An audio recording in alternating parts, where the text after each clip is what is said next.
Well, religionists, this unit we're looking at Buddhism, in particular the original Indian Buddhism.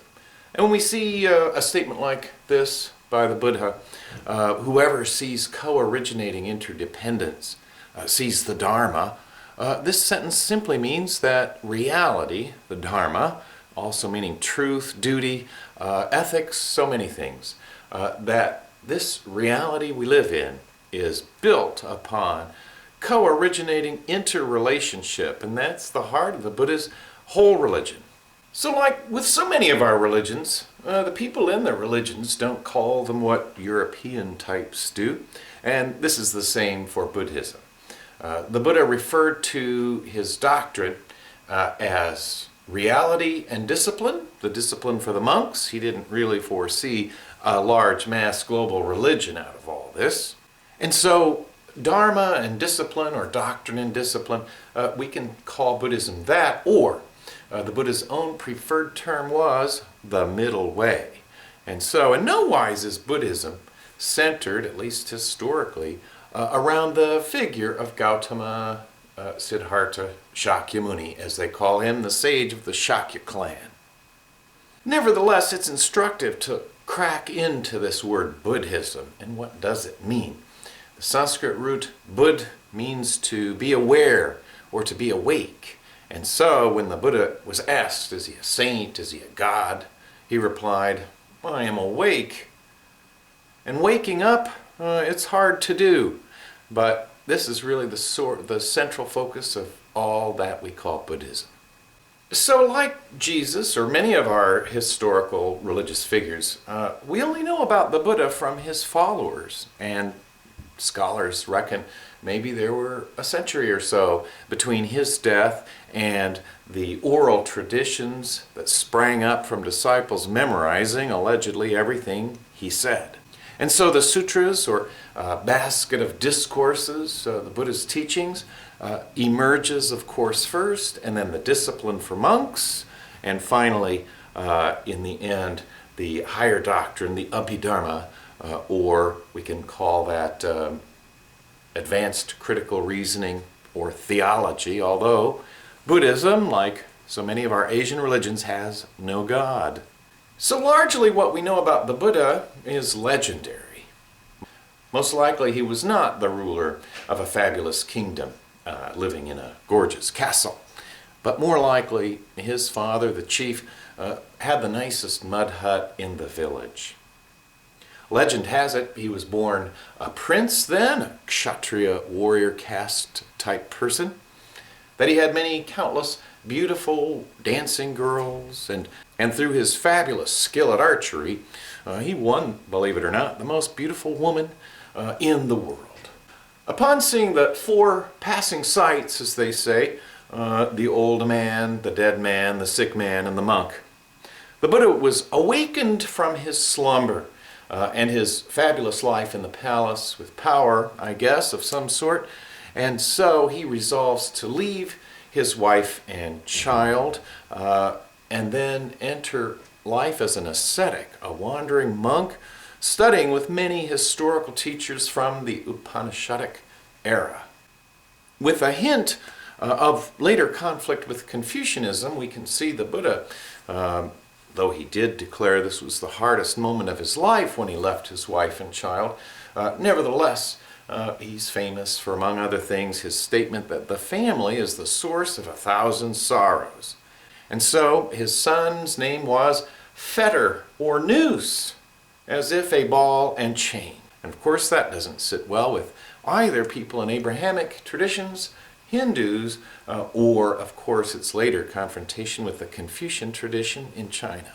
And so we might wonder what would lead a man from a life of opulence and splendor to a life of ascetic existence like this. The Buddha practiced asceticism, which we did discuss in the Jain tradition. By harming the body and cutting off desire, one may liberate the jiva, the life essence. And so the Buddha tried this and was quite good at it. We can see this is a Greek depiction of the starving Buddha. And as I'm sure we all know, the obese Chinese gentleman in the restaurants, that's not a Buddha, but considered the Bodhisattva Maitreya. and is more like a Buddhist Santa Claus than he is like the historical Buddha. Again, the Buddha emerges in the Axial Age period, so his philosophy, like that of Mahavira in Jainism and the Hindu Upanishadic thinkers, was all philosophical and individually oriented. And as we know, the Axial Age is the appearance then of what's called the Golden Rule in the West. But the Golden Rule emerged some 5 or more centuries even prior to the time of Jesus Christ, who's most famous for it in Euro cultures. At a certain point in time, the Buddha gave up on asceticism, realizing, in fact, that harming one's body makes one merely weak and, well, really stupid. We're told he got so close to dying from his ascetic practices that he was saved only by a young maiden who brought him some curds, and he started to recover. And then, at some point, well, his first 5 friends, these disciples, thought he was going easy on life, and so they abandoned him. And all alone, one night in the evening, the Buddha sat down then to meditate really for weeks under the Bodhi tree, the tree of awakening. And then, in the last watch of the night, one night, the Buddha woke up and attained final nirvana, is the idea. After being tempted by the 3 daughters of death, delight, discontent, and craving, he banishes them all with his mind, which is really his psychological battle with remnants of desire in his consciousness, yet to be erased by that full awakening when, believe it or not, the tradition says the whole earth quaked as the Buddha called the earth to witness that he indeed was the awakened one. Now, after he's awakened, believe it or not, he gains 6 super knowledges. He can hear sounds in distant universes, travel to other dimensions, and heavens and hells exist in abundance in Indian religions. He could read minds, and so many other things that maybe the rational person will wonder about that. So what did the Buddha realize that makes him the Buddha? He realized that our world is comprised of our consciousness, and that the world looks different to the colorblind person than to the non-colorblind person, or that dogs and fleas and flies and the like all have relative perspectives on reality. And so we can call him in many ways, as Carl Jung seemed to think as well, the first stopper of addictive behaviors, both mental and physical. He sought dispassion with the world and a cessation of all desire. Even desire for nirvana disappears when that state is attained. Realizing that all is consciousness, however, does not mean that things are unreal for the Buddha, because things exist in a feedback loop, and thus things exist at all only due to their interrelationship with other things. So we can also call the Buddha kind of an inventor of a different notion of the theory of relativity. We could even say a theory of interrelativity. We looked to Krishna and the avatars of Vishnu for amazing miracles. With the Buddha, I'm afraid we'll not only see him not with a consort, we won't get any really exciting miracles.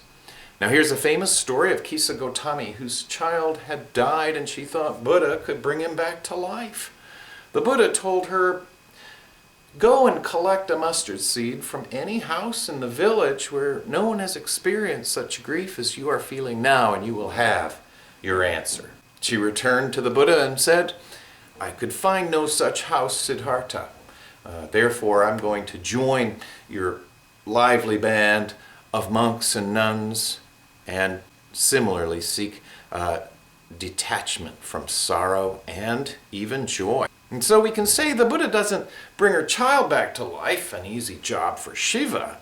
The Buddha brings her to a state of acceptance of the death of her child, not unlike Elizabeth Kubler-Ross's own stages of death and dying and grief and the like. And that really makes the Buddha the world's first psychologist in my book. Not a savior, as he says. Buddhas can only point the way, they cannot take you there. And so likewise, with many psychological systems, self-esteem is considered the first step in a healthy psychology for an individual. And the Buddha likewise thought if you can't love yourself, then you really can't love other people. I suppose it's this statement to the Kalama people from the Kalama Sutra that gives the Buddha his great claim to fame. He is, in essence, the first scientist in history, or at least the most famous, earliest, and declared that people should not believe what he says, or what the news says, or gossip, or even teachers. People need to realize the truth of things experientially from their own state of mind, and from there ascertain the truth that we call reality. So in that sense, with the advice to rely on one's own experience of reality and then judge if what he says is true or not for you, in my mind does make him the first historical scientist, we might say. And if we're looking for a religious figure who has all the answers and dictates what you're supposed to do, say, to get to heaven or something like that, we won't find it with the Buddha. In fact, we'll find shifting opinions. He was quite convinced originally that only men would be interested in a Buddhist monastic lifestyle, but his stepmother, Prajapati, stepped in and beseeched him countless times, please, allow a place for women in your community. Some of the early hymns by those first beggaresses, really, better word than nun, talk about how they were unchained as slaves to their husbands. As we may know, in Hinduism, in theory, a wife is supposed to worship her husband as a deity. But now, with the Buddha's revolution, and really across Asia, women will be liberated from being chained to the household. So we can say a few things to compare the Buddha with Mahavira, the Ford maker, from our last unit on Jainism. Both of them are members of the warrior caste, and then some in the West, anyway, have wanted to see a Protestant Reformation from Hinduism in the rise of Jainism and Buddhism. So they're both individualist striver sects. It's not a God, but you, upon whom liberation rests. The Mahavira, as well, I'm quite convinced, his Jain tradition influenced Buddhism greatly, and turnabout is fair play. Buddhism also will influence the subsequent evolution of the Jain faith. But where Jainism, as we saw, rests on ascetic practices, even pulling head hairs to shave the head, Buddhists just shave their heads. The Buddha realized, of course, asceticism was a wrong way for him, because, as he put it famously, if a string is too tight, like an ascetic, it may snap. And if a string is too loose, like what he might have seen the average Hindu life to be, the string will not play, and therefore the string is best in the middle. And so, concomitant to that, we can see Buddhism and Jainism, in my humble opinion, more strongly advocates of non-harming ethic that we saw was true for all the Indian religions, and both accept rebirth, which makes them not materialists. For the Buddha, the consciousness is real. It just doesn't have a soul or self, which we'll explain in a moment. Nevertheless, the Buddhists will kill root vegetables. It was the Buddha's opinion that they were not sentient beings. Although now we know your plants actually do scream by vibrating when you pull them. And of course, that's another significant difference of Buddhism with Jainism. The Jain faith does believe in the pure jiva, that life essence in all things, that may take many shapes and forms, always the shape of the person with the jiva, but the Buddhists reject the idea of any permanent substrate to this reality. Hence, it is no self, because everything is impermanent. So I like to ask the question, what happened to the cute 3-year-old version of me today? And that brings us to these so-called three seals of Buddhism. That things have no self, that they're impermanent, and that inherently even pleasurable things become sorrowful things. I heard a great example of this when a Tibetan Lama compared, life in a recliner. For the first hour or two it might be quite cozy, but if we were in the recliner for a whole week, we would be miserable. And the same with other addictions, television, alcohol, cigarettes, and you name it. And the Buddha and Mahavira both opposed the caste system, calling it a fictitious superimposition and a means, as Karl Marx demonstrated in our last unit, how the ways in which religion can float money from the poor to the rich. And thus, even today, outcasts, the Dalit Buddhists, convert to Buddhism because of this essential feature. So for the Hindus, the Atman, this individual instance of the world spirit or Brahman, is permanent. It is being, bliss, and joy in its true nature. But for the Buddhist, it's not about expanding the individual self to become one with the universal spirit. Rather, it's more about cutting back our ego, the inner enemy, as the Buddha called it, that is really the focus of the religious quest. So cutting the ego then, and the no-self doctrine, doesn't mean that I won't get reincarnated, I'm afraid. It looks like this doom faces everyone, according to our three Indian religions. But we can demonstrate the no-self doctrine, I think, reasonably clearly and quickly if we see it as comprised of four sub-factors and one overarching label we call consciousness. If I see something that I'm addicted to, let's just say it's chocolate truffles, and I see a chocolate truffle on a table, immediately I have an unconscious feeling of goodness about it, and then I think in my head, the third cycle, conception. So we see the form of the chocolate truffle, we have an unconscious feeling about it, then a conscious conception, I'm going to have one of those. And then we're driven by volitional factors to maybe have another and another, until, if we can't control it, we will have eaten ourselves sick with chocolate truffles. And this fourfold looping cycle is why there's no permanent self or soul, but there is a consciousness. Although the Buddha even warned against seeing our consciousness as any kind of soul, it is not. And so it's exactly this problem. The fact, for example, of my speaking English and being brought up in the United States is a part of the reason there is this James Powell here. And if we think about it, our whole lives are pretty well constructed for us. It is, in essence, the matrix for the Buddha. And so we can see the no-self doctrine as a kind of boundarylessness. If we separate our mind from our body, we've got to ask, how is this soul or consciousness connected to this very body? And of course, for the Buddhist, there are as many dead things on the surface of my body as living things. The whole outer layer of skin on people is dead. So where does the living being start, if not, in fact, in our hair, our nails, and the like?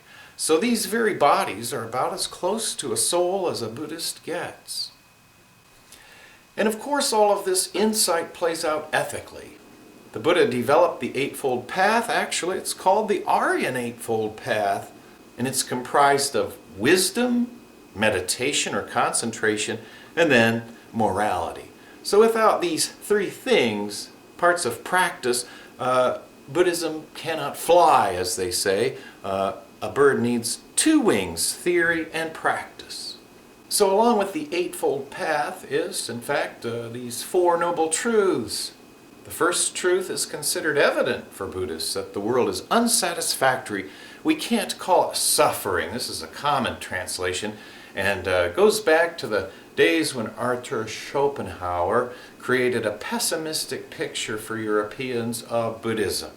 For him, Buddhism was all about withdrawal from the messy, convoluted world, this samsara, as it literally means, this convolution. But the Buddha was really about engagement with the world, and in fact, a calm mind is sought in Buddhism. And a calm mind is called sukha, or happy. A dukkha road is one with potholes in it, like we might see in Chicago. And so simply having an even keel and a firm mental grip is a big part of Buddhism. It's about becoming a better person psychologically and in really every possible way they could think of. So among these Four Noble Truths, we can see this cessation, number 3, as leading directly to the dissolution of the ego, that then is called nirvana, which does not mean bliss. Nirvana is said to be a state beyond bliss. It literally means snuffing out your ego. And so what is this meditation aspect among the Noble Eightfold Path?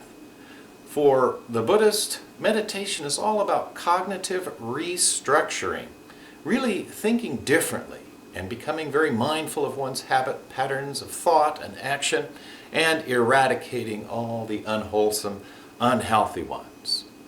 And so for it to be Buddhist meditation, one may not be engaged in visualizing beautiful, lavish Hindu deities, although we'll see that does emerge with the later tantric tradition. Buddhist meditation seeks to stop thoughts, shamatha, calming the mind, and then vipassana, examining philosophical issues through the Buddhist lens, is what makes it a Buddhist meditation. So focusing on no self is going to be a part of the vipassana, or analytical approach to Buddhist meditation. And meditation can be many things. For the Buddha, it was prescriptive. And so, for his male followers to get rid of lust, they actually went to the charnel grounds, the funeral grounds, and meditated on the rotting corpses of women. For the Buddha, it's better to focus on the pus, the bile, the poop, and the pee of someone you find attractive, rather than their outward appearance. And so what is the world the Buddhist inhabits? Buddhists talk about 3 worlds, the triple world. This desire realm is where beings kill each other and murder and have to eat other beings to survive. And within that desire realm are a realm for ghosts. They do exist for Buddhists. Animals, for those who didn't go to school much or study or think much. And hell realms for the truly wicked. The upper 3 realms are comprised of the human realm, considered the best life, by the way. In case you didn't know, you're pretty lucky. A human life is attainable only exceptionally rarely in the Buddhist opinion. And it is that middle way between the realm of the gods and the hell realms that enables a being to grow in wisdom and compassion more successfully. The gods, then, are not a destination, and neither is heaven for a Buddhist. Another rebirth as a human being, we can see this with the 14th Dalai Lama, believe it or not. This is the 14th time he has reincarnated as the leader of Tibet. So it's not birth in heaven, and not birth in the realm of the demigods, who the legends tell us are always waging war against the gods. You're all right where you need to be as a human being right now.